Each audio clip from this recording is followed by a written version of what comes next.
એક વાક્ય એને સદંતર ભેગું રાખ્યું, હું કોઈ ધર્મમાં માનતો નથી, ધર્મ જેવું કશું છે નહીં,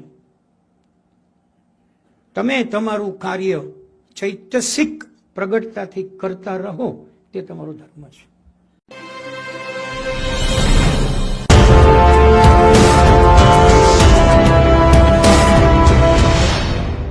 વાતો તમે એની સાંભળો તો તમને એમ થાય કે આપણે મિસ્ટિકની વાત કરીએ છીએ, પણ આ જીવ તો એકદમ ગાંડો લાગે છે. વધુમાં વધુ એને સહવાસ થયો એ નાનીનો. નાનીએ એને બહુ મોટું પાલન પોષણ કર્યું. એવા અનેક બનાવો છે જે તમે પુસ્તકમાંથી કે બીજેથી વાંચ્યા હોય, સાંભળ્યા હોય અથવા વાંચી લઈ શકો. એમ કહીએ કે એકલા બેઠા રહેવું, રમતમાં ભાગ ન લેવો, તળાવના કાંઠે કમળના ફૂલોથી સભર હોય એમાં પગ ડૂબાડીને બેઠા રહેવું, આ એનું કામ. બીજું કશું કરવાનું નહીં. વર્ષો આમ જ વીત્યા અને વર્ષો ઘરની અંદર વિદ્રોહ કરવામાં વીત્યા. વિદ્રોહ એટલે કેવા પ્રકારનો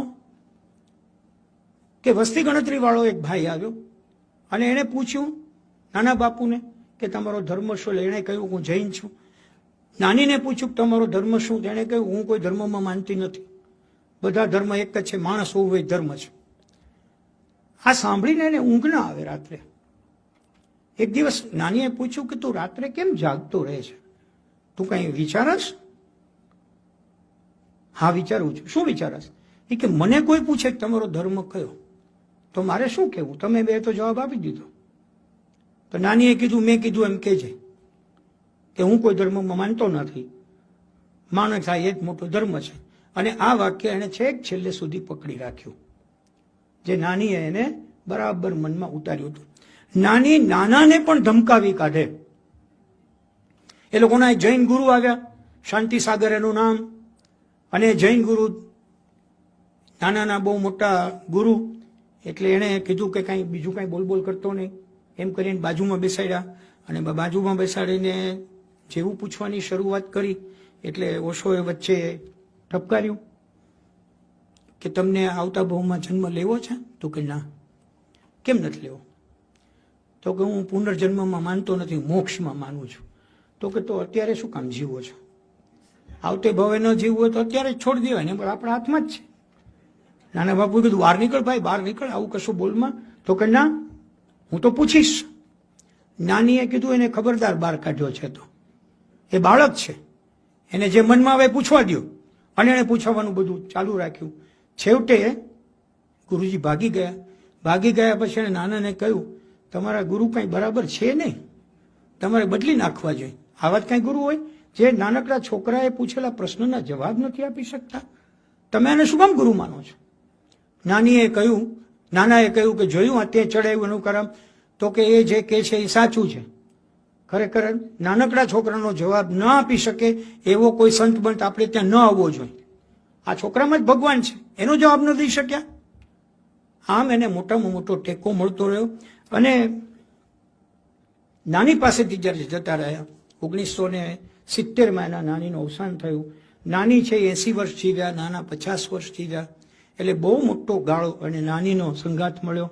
જ્યારે એને ભાગી છૂટવું હતું ત્યારે એને નાનીએ કહ્યું ત્યારે ડૉક્ટર નથી થવું ને? ના. મેડિકલમાં નથી જવું? ના. એન્જિનિયર? ના. તો તારે શું કરવું? તો મારે તો રજળપાટ કરવી છે, મારે રખડું થવું છે. તો કે કાંઈ વાંધો નહીં, જા, તું પૈસાની ચિંતા ન કરતો, તને જરૂર પડશે ત્યારે પૈસા હું મોકલતી રહીશ. અને ઓશો નોંધે છે કે નાનીએ જે મહિનામાં જીવ ખોયો એ મહિને પણ મને મન્યોડરથી પૈસા એણે મોકલ્યા હતા.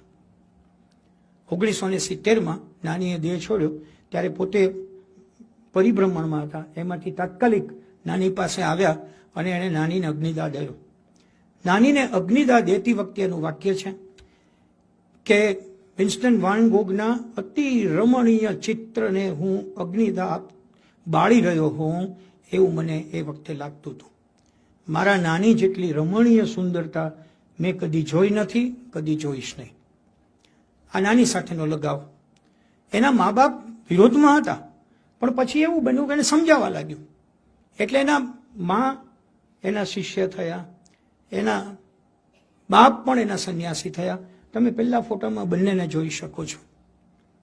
જેના દીકરાનું નામ રાજા, જેમાંથી થયો રજનીશ, જેમાંથી થયું આચાર્ય રજનીશ, જેમાંથી થયું ભગવાન, જેમાંથી થયું ઓશો અને જેમાંથી આખા જગતમાં વ્યાપ્ત થયા એ ફર્જન આ બંનેની વ્યક્તિનું છે. બહુ સરસ રીતે ઉછર્યા. એ ગ્રાન્ડ મધર નાનીમાં છે. મિત્રો, એક વાક્ય એને સદંતર ભેગું રાખ્યું, હું કોઈ ધર્મમાં માનતો નથી, ધર્મ જેવું કશું છે નહીં, તમે તમારું કાર્ય ચૈતસિક પ્રગટતાથી કરતા રહો, તે તમારો ધર્મ છે. જે તમારા પાસે છે એ તમે કરતા રહો. મારે કેટલીક એના આનુષંગિક વાત કરવી છે. પિતા સાથે એની દુકાન પાસેથી નીકળે, પિતાનો આગ્રહ બહુ હતો દુકાને બેસી કે બેસવું નથી, એ દુકાન પાસેથી નીકળે એટલે આંખ બંધ કરી દે, અને દુકાન પાસે નીકળે તો આંખ બંધ રાખીને આમ નામ ચાલ્યા જાય. એક દી પૂછ્યું કે તું કેમ આંખ બંધ કરી, તું કઈ વિધિ કરતો હશ? તો કે ના. તો કોઈ દુકાન સામે જોતો નથી? એ કે આપણે જે માર્ગે જવું નથી અહીંયા જોવાય જ નહીં. આ તો એવી સાંસારિક વસ્તુ છે, વળગી પડે આપણને, એટલે હું આંખ બંધ રાખીને નીકળું છું. હવે ઉંમર ત્યારે બહુ નાની, છતાં આ જે અંદરની વાતો હોય એ એની સાથે ને સાથે ચાલતી રહે. મિત્રો, સ્કૂલને કુરૂપ સંસ્થા એવું મને નામ આપ્યું અને સતત વિદ્રોહ કર્યો. એમણે કહ્યું કે હું એક સંભાવના છું, હું સંભાવના છું, શક્યતા છું, અને આ સંભાવનામાંથી હું આસમાન પણ બની શકું અને હું વાદળ પણ બની શકું, હું પંચતત્વનું કોઈ પણ તત્વ સદંતર બની શકું, એ મારામાં શક્તિ છે. સાધકોને કહ્યું તમારામાં પણ આ જ શક્તિ છે, માત્ર તમારે મારી જેમ વિચારવાનું શરૂ કરવું પડશે. તમને ખ્યાલ છે કે બહુ રસિક વાત બની કે એ મોટું બધું ખુલ્લો જભો પહેરીને, મોટી દાઢી રાખીને અને પગમાં ચાંખડી પહેરીને યુનિવર્સિટીમાં દાખલ થાય એટલે આખા લોબીની અંદર ખબર પડે કે રજનીશ આવી રહ્યા છે, કારણ કે ચાંખડીનો અવાજ આવતો હોય. એક વખતે એના અધ્યાપકે પૂછ્યું કે આ શું કરે છે, જેની વાત મેં તમને રોય સાહેબની કરી. એને કીધું વાય ધીસ, આવું કેમ કરે છે, બધા ડિસ્ટર્બ થાય છે. તો કે ના ના, ભલે બધા ડિસ્ટર્બ થાય, હું મારી ચેતનાને જાગૃત રાખવા માટે સતત મારી સાથે આવો અવાજ કરતો રહું છું. તે ઓલાને એમ થયું કે આ તો ભણવા આવે છે, ત્યાં જાગૃતતાની વાત કરે છે, ચૈતન્યની વાત કરે છે. એમના એક સાથીદાર છે સર, હું તમને ખાસ વિનંતી કરીશ કે એના સહપાઠી છે સત્યમોહન વર્મા, જે સાગર યુનિવર્સિટીમાં ઓશોની સાથે હતા. એમની 40 મિનિટની મુલાકાત છે, યુટ્યુબ ઉપર અવેલેબલ છે, એ સાંભળવા જેવી છે. 91 વર્ષના છે સત્યમોહન શર્મા, અને એણે 1952ની વાત કરી છે, 52, 53, 54માં શું બન્યું. અને મેં જે તમને કહ્યું વાદ વિવાદ સ્પર્ધાની, એની શરૂઆત પણ એમણે સરસ વર્ણવી છે. એમણે કહ્યું કે અમારી પાસે MA કરવા માટે, MA ફિલોસોફી કરવા માટે પહેલી વખત જ્યારે રજનીશ આવ્યા ત્યારે અમે લોકો અમારા ડિપાર્ટમેન્ટ હેડ રોય સાહેબ સાથે બેઠા હતા. એણે આવીને કોલેજના હેડનો પત્ર આપ્યો કે મને એડમિશન જોઈએ છીએ. કોલેજના હેડે એવું પૂછ્યું કે તમે કંઈ વાંચ્યું છે? તો કે હા, બહુ વાંચ્યું છે. શું વાંચ્યું છે? કે મેં લગભગ બધું વાંચ્યું છે. એટલે બધું એટલે શું? તો કે તમે વેદથી લઈને બર્ટ્રાન્ડ રસેલ સુધી બધું જ વાંચી ગયું છો. તો કે તમને ખ્યાલ છે કે બર્નાર્ડ શોએ એક આર્મ્સ ઇન ધ મેન લખ્યું છે, તમે વાંચ્યું? તો હા. તો કે એનામાંથી પ્રશ્ન પૂછો, તો પૂછવા હોય તે પૂછો. સહપાઠી એમ કે છે કે અમને આશ્ચર્ય થયું કે આ ભણવા આવ્યો છે કે ભણાવવા આવ્યો છે, અને રોયે એને તાત્કાલિક દાખલ કરી દીધો. જે રોયની થીસીસની અંદર એણે પોતાની ભૂલ વગેરે દેખાડી. સહપાઠી બહુ સરસ વાત કરે છે કે પરીક્ષા હતી ને અમે બેઠા બેઠા વાંચતા હતા, ત્યાં એના તોરમાં આવ્યા અને એને કીધું ક્યાં કર રહે હો? એટલે કહ્યું કે હમ પढ़ते हैं. क्यों पढ़ते हो? एग्जामिनेशन है. એટલે એને કીધું જ્ઞાન અમર है, परीक्षा नश्वर है और पास या ना पास ईश्वर की माया है. पढ़ो पढ़ो. એ કે ગયા પછી અમે 10-15 મિનિટ વિચાર કર્યો કે આપણને શું કહી ગયા ભાઈ. એવો જ કેન્ટીનમાં એક સરસ બનાવ બન્યો. એક અમે કેન્ટીનમાં જઈએ સાગર યુનિવર્સિટીમાં, બપોરે જમીએ તો અમને રોટલી વગેરે આવે, પણ રોટલી કોરી હોય, એટલે અમે લોકો ઘરેથી ઘીનું નાનકડું ટોપિયું ભરીને જઈએ, એ ચોપડીને પછી ખાઈએ. એક દિવસ અમારી પાસે આવીને એ બેઠા, આવીને સામે જગ્યા હતી એટલે પૂછ્યું, બંધુ આપકો કોઈ હર્જ ના હો તો મેં यहाँ બિરાજું? પોતાની જાતને બેચશું નહીં, બિરાજું. એટલે કીધું હા જરૂર બેઠીએ. એણે મંગાવ્યું, એને કોરી રોટલી આવી.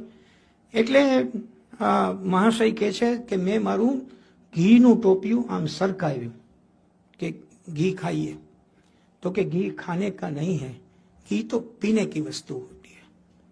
એટલે અમે જે આશ્ચર્ય અનુભવી ત્યાં એને કહ્યું કે આપ फिलोसॉफी के विद्यार्थी है, चारवाक का नाम सुना है? तो कहाँ सुना है? तो कि चारवाक ने ही कहा था कि यावत जीवेत सुखम जीवेत ઋણમ કૃત્વા કૃતમ પીબેત. ઋણ કરીને ઘી પીજો, ખાવાનું નથી.